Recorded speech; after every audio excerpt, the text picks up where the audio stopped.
Hello everyone, my name is Wendy Shearer and I am an author and a storyteller. I'm usually telling folk tales, myths and legends, stories with characters that are larger than life, living in faraway lands and mysterious places. Today I'm going to tell you two stories from Geoffrey Chaucer's Canterbury Tales. Some of you may know that the Canterbury Tales is set in the Middle Ages, and it tells of a group of people, strangers, who gathered together at an inn as they were making their pilgrimage all the way to Canterbury Cathedral, where they were going to pay their respects and remember Thomas Becket, who some of you may know used to be the Archbishop of Canterbury in the 1100s. That was before he was murdered by the King's Knights. And so the stories I'm going to tell you today are two stories from the Canterbury Tales. The entire tales are set up as a storytelling contest. Each person is telling a story, and Harry Bailey, the innkeeper, is the judge of which story is the best. I wonder which one you will prefer. This is the Squire's story. The Squire was a young apprentice to his father, the knight, and he had travelled all around the globe, seeing many wonderful, magical things. And along the way, the Squire had collected a lot of magical stories. And so his story was set in a faraway land, stretching from the western border of China all the way to Turkey and the Black Sea. The Squire began telling of a king. And this king, said the Squire, was wealthy, a sultan, riches beyond your imagination. His palace in the desert stretched for miles, and inside were filled with treasures and wonderful, colourful silks and robes. Now the Sultan was celebrating 20 years of his reign, and there was a huge banquet, feast, a party. There were musicians, singers and dancers, storytellers, and everybody was celebrating his reign. In the midst of the celebrations, whilst everyone was eating all of the delicious figs and fruits and salads and roasted meats, there came a guest, a stranger from India. He entered the room in a flash of light, and he came bearing 3 magical gifts for the Sultan. I come with a wonderful, magical bronze horse. What can this do? Cried the Sultan. And so the knight explained, this horse can take the rider anywhere they want to go, anywhere in the world. Imagine that. If you had a horse that could transport you as far or near as you wanted to go, where would you visit? Where would you travel? Well, the Sultan was amazed. He loved the gift, but there was more. The knight also gave him a sword. But this is no ordinary sword, he said. Anybody who uses this sword can wield a wound so deep it will never heal. Wow, that is a powerful sword indeed. The king's eyes widened. He really wanted to have it. He thanked the knight for his second gift. And the third gift was an exquisite ring. This ring, with bright red jewels in the middle, was a magical ring. The wearer of this ring will be able to hear the language of all the birds. You will be able to understand what any bird is saying. Imagine that! Well, the ring was given to the king's daughter, Candace. And she took the ring and she was so impressed with this knight. "Thank you for your gift," she said. And in return, the two of them danced the entire night away as the musicians and singers celebrated the king's 20th reign. By the end of that evening, the knight was wildly in love with the princess. But she bid him good night. "That is enough for now," she said. "Perhaps I will see you tomorrow." She went to her room and had a deep, wonderful sleep. And in the morning, when she arose early before sunrise, the princess took a walk in the woods alone. She wanted to clear her head and think about the knight that she had met the night before. But as she walked, she could hear voices whispering, as if many people were speaking around her, and she knew she was alone in the forest. She looked down on her hand and remembered that she was wearing the ring that can communicate and translate the words of the birds. The princess was hearing the voices of all the birds in the forest. She could hear everything they were saying. It was amazing. It was like being in another world. But as well as the words, the princess could hear weeping, crying, sobbing. Someone was sobbing. She looked up into a tree and she saw a dark grey falcon bird. It was crying its heart out. Cried so much it fell from the tree, and she managed to catch it in her hands. "What is wrong?" the princess asked. "Why are you so unhappy?" And the falcon began to explain her story. She said that not that long ago she had fallen in love with a beautiful black hawk. It had swooped across the skies, circling and diving just where she was flying. And together they fluttered their wings and flew over the breadth of the country. They fell in love, and she thought he was her true love. But the next day she saw that the falcon had been a deceiver.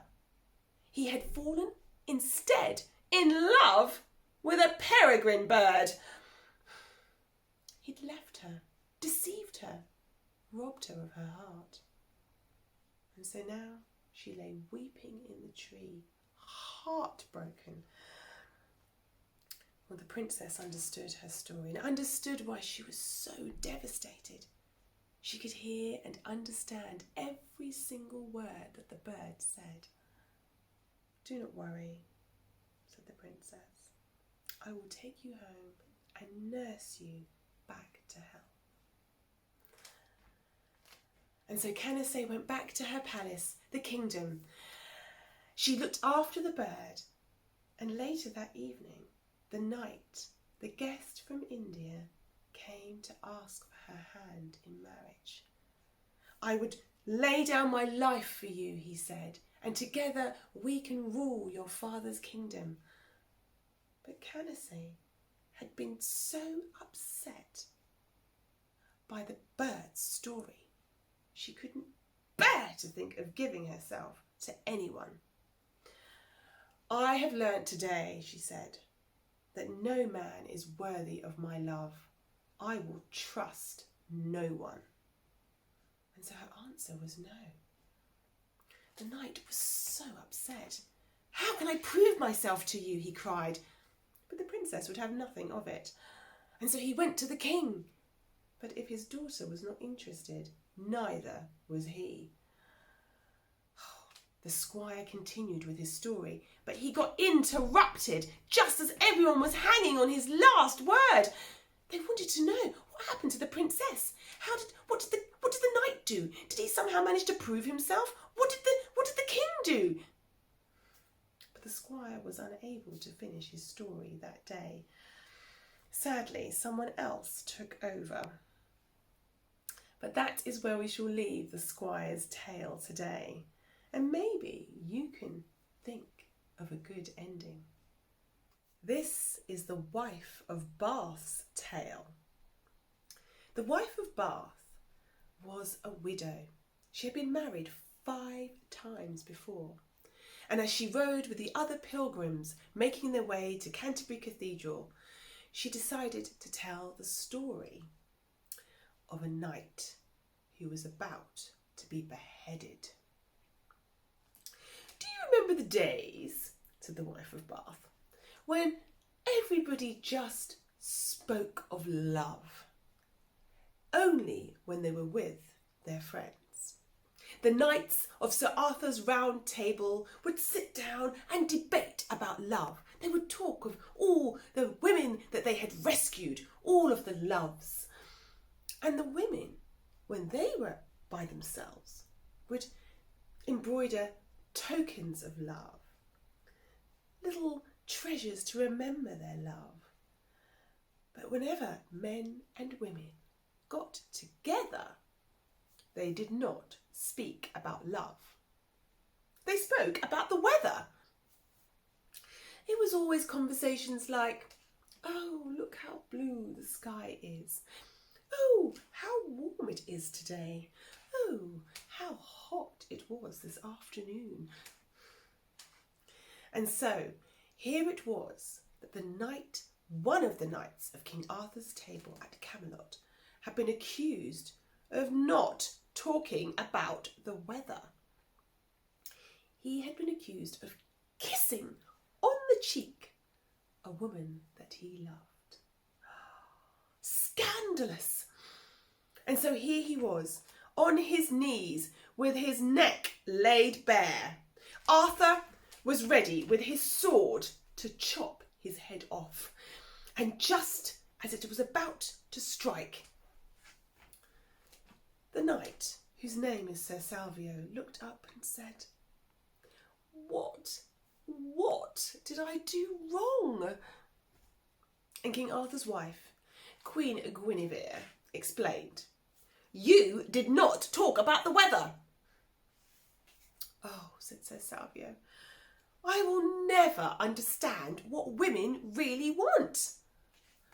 Well, this somehow struck a chord with Queen Guinevere.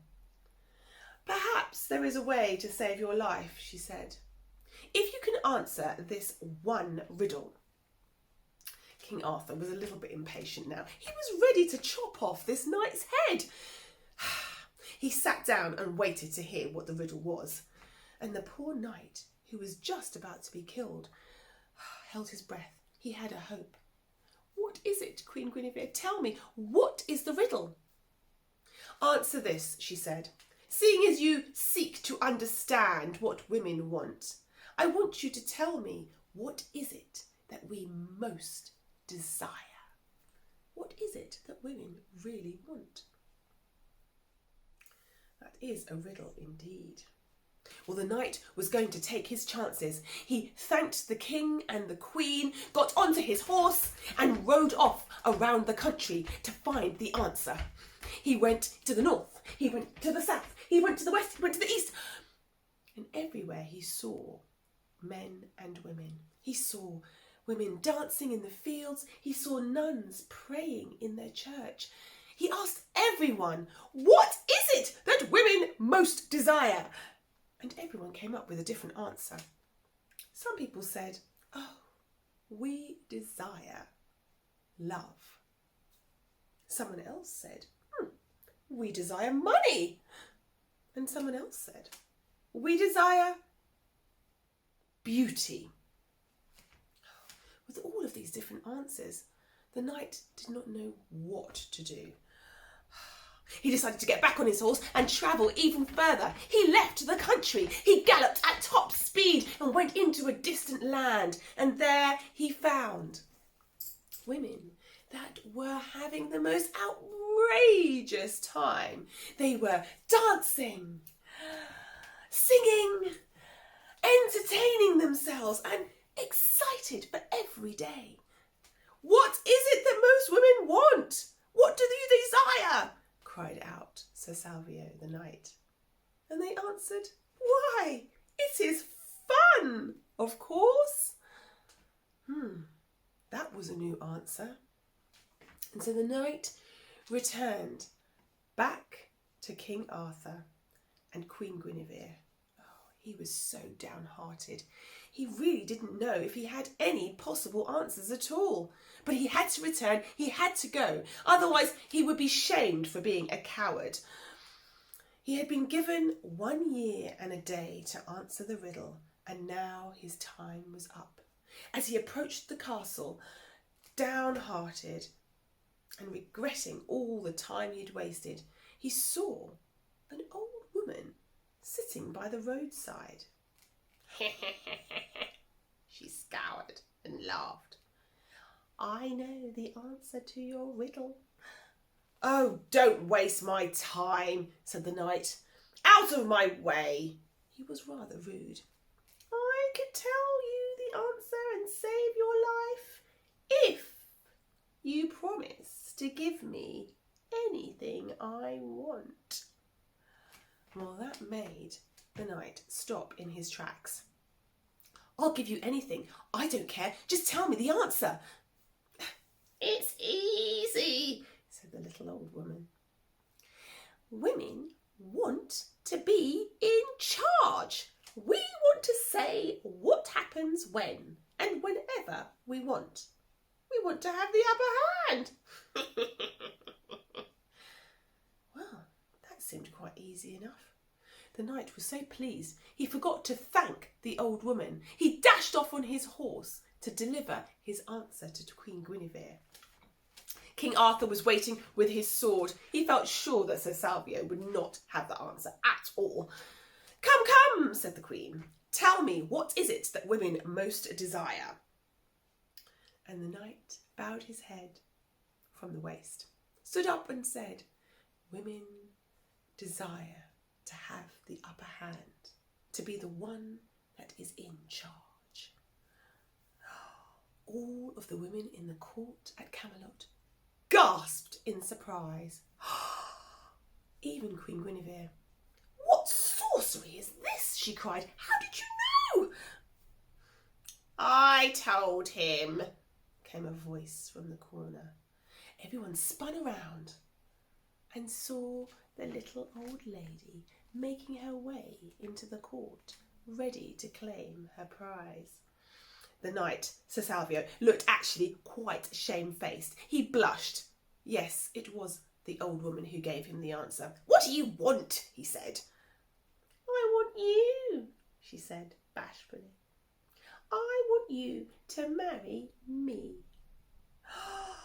More gasps in the court. The king burst out laughing. He thought this was brilliant. What a match! And of course the knight did not want to oblige. "I can't marry you. You're so much older than I," he said, somewhat not very discreetly. But an agreement was made, and so the two were to be wed the very next day. Queen Guinevere offered to give him back his life, but he had to stick to his promise. And so the next morning, celebrations were being prepared for the wedding of the little old woman and Sir Salvio, the king's knight. But the celebrations were not joyous. There were no dancers, there were no singers, there were no musicians. It was all very sombre and sad. The knight was not looking forward to it. Finally, the little old woman turned to him and said, "Oh, I know you don't want to marry me, but what would you rather? A beautiful woman who you might not be able to trust, who might run away, or a little old woman like me who would be loyal to you for all my days.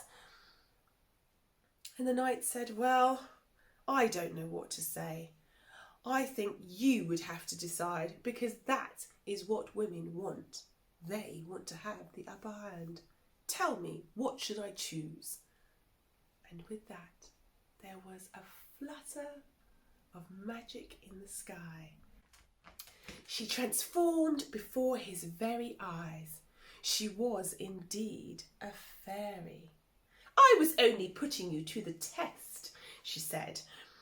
I had no intention of marrying you, but you answered correctly. I wanted to decide. I wanted to be in charge. It was not for you to say, she said to Sir Salvio. He had indeed learned his lesson. He was not in charge. The woman was. And with that, he was set free by the fairy, not destined to have to be with her, or her with him. They went their separate ways and lived happily ever after. The wife of Bath thought that she'd told a splendid tale, but one of the monks coughed and spluttered in surprise. What nonsense is that? Fairies, wizards, magic, those kinds of things should be left in the past. He was not pleased with the story. I hope that you were. And that is where we shall leave the Canterbury Tales for today. I hope you've enjoyed the stories.